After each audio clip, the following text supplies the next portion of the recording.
Norfolk woman is fighting to get her unemployment benefits after not receiving them for more than a year. Pamela Askew got laid off in 2020, and now her stage 4 breast cancer diagnosis is preventing her from getting another job.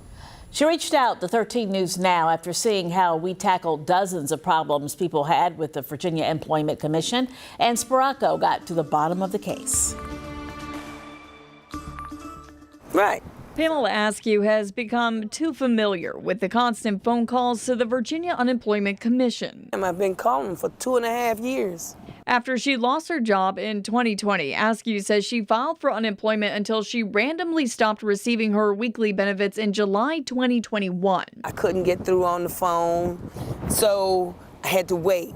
And Askew waited, even filing an appeal that September, only to get a response much later in June 2022 that she won her appeal. But she says each phone call she made for the past several months only pushed her further away from an answer as to why she still hasn't received her benefits. And between that, I get diagnosed with stage 4 breast cancer. And so now I have zero, without the help of my children. And me selling candy apples for cancer, asking for donations, I can't make it. And that's why I contacted you guys, because I've seen you get to the bottom of a lot of things.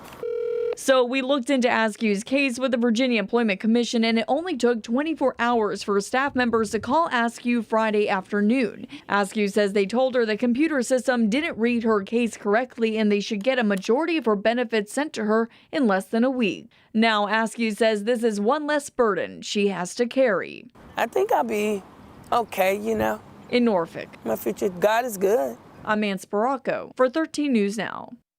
Askew says the VEC workers said they are able to get a majority of the money she is owed. She says it will help her get through some of her breast cancer treatments.